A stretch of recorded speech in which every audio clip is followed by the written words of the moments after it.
Ayan, so isang magandang umaga po mga boss. So ngayon po ay araw po ng Miyerkules. Isang maulan po na araw, no? Mag-ingat po yung lahat ng bayang karerista dyan. Mag-ingat po kayo dahil nga sa tuloy-tuloy na pagbuhos ng ulan at possible po talaga na magkaroon ng pagbaha sa mababang lugar. Kaya mag-ingat po tayo mga bayang karerista. So ngayong araw po ng Miyerkules, magbibigay na po tayo ng tips at giya para po sa ating bayang karerista. Ang start po ng karera, no, mamaya araw po ng Miyerkules ay nasa ganap na 5:30 po ng hapon. So sa mga hindi pa nakapag-subscribe ng ating YouTube channel, Best Time TV, pakisupport na lang po, mag-subscribe po kayo sa ating YouTube channel, i-like nyo po yung ating video at pakishare naman po mga bayang karerista sa inyong mga Facebook group. So, i-share nyo lang po yan sa inyong mga Facebook group nang marami po yung makalam natin mga bayang karerista. So, umpisa na po natin dito po sa race number 1, 1200 meters, winner take all event, 1741 split. Dito meron po tayong 7 kalahok sa race number 1. First choice natin itong numero 3, Darna. Si Darna, mababa na po ito sa laban mga bayang karerista. Tumakbo po ito noong August 5. Pang-anim po ito, nakapagtala ng 1.14.6 kalaban si Chiller. So, para sa akin, mababa na po ito sa laban, itong si Darna. Second choice ko po, itong numero 6, Wallop. Ito naman, mababa na rin po ito sa laban, itong si Wallop. Ito, bagong baba sa grupo, itong si Wallop. So, yan, pati si Darna, bagong baba din po ito sa grupo. So ito mga questionable, pero sabi ko pa nga, although kahit questionable sila na baka hindi ilaban o kung ano pa man, pero kapag nagpakatotoo itong mga to, mababa na po yan sa laban. Tingin ko mahirapan pong talunin itong dalawa na ito. So ito tumakbo noong last August 8. Siya po hindi po ganong ginalaw itong si Kabayo, itong si Wallop. So para sa akin, second choice ko po yan, mababa na po yan sa laban, itong si Wallop. May third choice pa ako dito mga bayang karerista. Magpaproteksyon na lang din po tayo kasi mahirap na, for the sake of winner take all. Ditong aking third choice, itong laging laban, numero 5, Tokatibnik. Ito, tersero noong August 8, nakapagtala ng 1.26.6 sa 1.27.6 sa 1400 meters kalaban sila Give Me a Break. May inan po yung huling takbo nito. So dito, tatlo ako, Darna, Wallop, tsaka si Tokatibnik ako sa race number 1. Proceed po tayo race number 2. 3-year-old and above maiden race pleaser, 1200 meters, pick 6 event. Dito meron po tayong 8 kalahok sa race number 2. Umpisa ng pick 6. Dito first choice natin itong Busing Ray. Ito napupunto na si Kabayo. Lagi naman po ito laban na ano lang talaga, na malalakas yung kanyang mga nalabanan ng nakaraan. Pero sa ngayon tingin ko malaki na po yung chance ni Busing Ray dito sa race number 2. So yan po yung ating first choice. Second choice ko po dito itong Kalampinay Beach. Si Kalampinay Beach naman dun sa kabilang karerahan sa PGC sa 1200 meters, may 1.13.4 po ito. Kalaban sila Golden Showtime. So para sa akin, malaki po yung chance itong Kalampinay Beach. So yan po yung ating second choice. Ang kanyang latest run noong August 12. So yan po yung ating second choice. At ang aking third choice naman dito mga bayang karerista, itong bagong kabayo pa lang, itong Deep Purple na tumakbo noong August 8 sa Novatos, nakapagtala ng 1.16.4. Dito po yan sa MMTCI, nakapagtala po ito ng 1.16.4. Malayong nauna po ito. Pagtapak sa finish line niya, malayong nauna, 8 kabayo yung kalamangan. So para sa akin, pigil pa po ito nung tumapak sa finish line. So tatlo pa ako sa race number 2, Busing Ray. Kalampinay Beach, tsaka itong si Deep Purple. Race 3, umpisa ng Peak 5, 1200 meters, 42 to 56, Peak 5 event. Dito meron po tayong 7 kalahok. Para sa akin, mababa na po ito sa laban. Life Gets Better, isang kumbaga subok na nakabayo. Mababa na po sa laban yan. Life Gets Better. Malapit na po ito mag-senior itong kabayo na ito. So, ito tumakbo noong July 24, nakapagtala ng 1.14.4, kalaban sila Flywheel, Golden Diet, Tugatog. Para po sa akin, Life Gets Better, first choice. Second choice ko po dito, Declaration of Peace, isang derimating kabayo. Ito makunat po ito sa alisan, itong Declaration of Peace.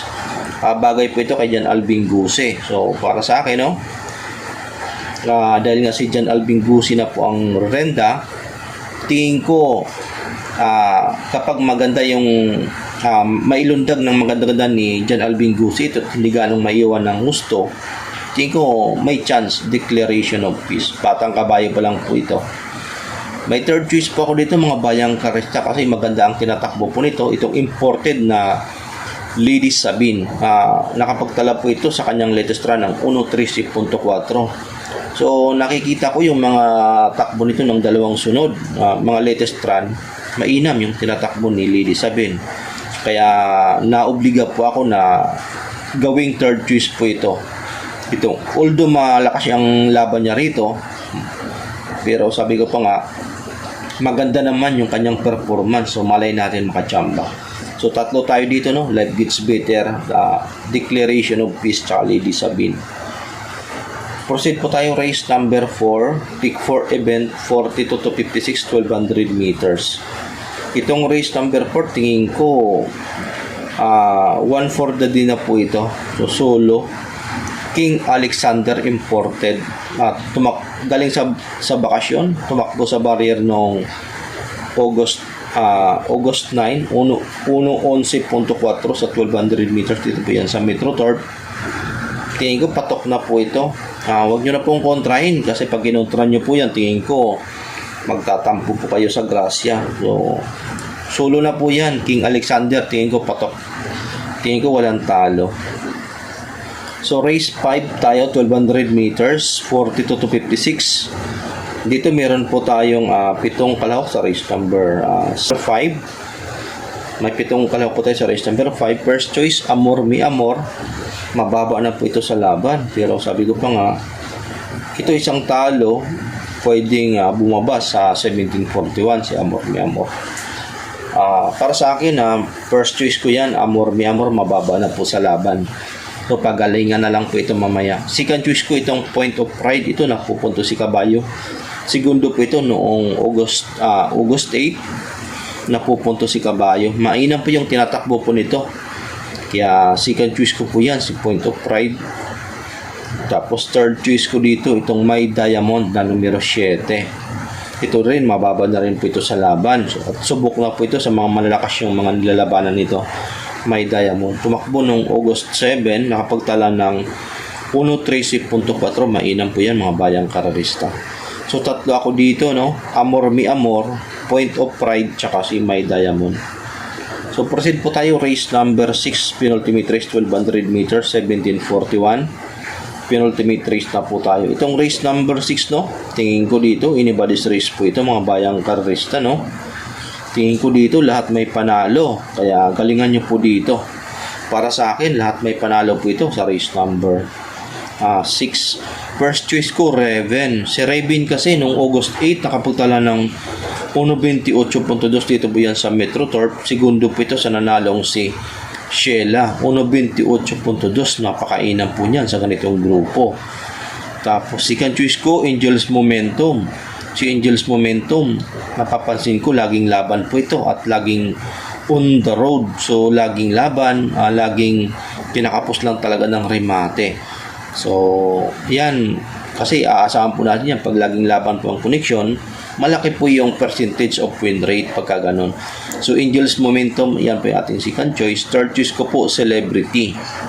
Noong nakaraan, sumungaw na po itong si Celebrity. Para sa akin, unti-unti nang pinapagana, unti-unti nang kumbaga nilalaban itong si Kabayo Mo. Malapit na, tingin ko malapit na itong manalo celebrity.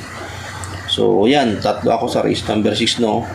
Raven, Angels Momentum, tsaka Celebrity. So, pero paalala, anybody's race po ito, race number 6. Race 7, paratingan, 1200 meters, 42 to 56, paratingan.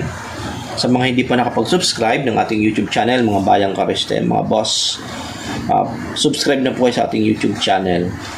So, race number 7, first choice, Angel Empire. Ito, kung naalala nyo, nanalo po itong Dihado sa Maiden. Malayong nanalo po ito, itong si Angel Empire. Sa mga nagdaang laban niya, pagkatapos niya manalo, ang lalakas na po ng mga nalabanan ni Angel Empire. Kaya sila Grand Majesty, Style and Profile, sila Sting. So, kaya medyo nahirapan po si Kabayang manalo doon. So, ngayon, ito po yung unang ano niya na medyo gumaan ang laban. So, first choice ko yan, Angel Empire. Second choice ko dito, My Boy Lollipop. Alam niyo naman, itong My Boy Lollipop na ito, mababa na po ito sa laban. So, second choice ko yan, si My Boy Lollipop. Mababa na po yan sa laban. Pag kinalabit, tingin ko, malaki po yung chance. Third choice ko dito, itong Right or Wrong. Numero 7, tumakbo noong August 8.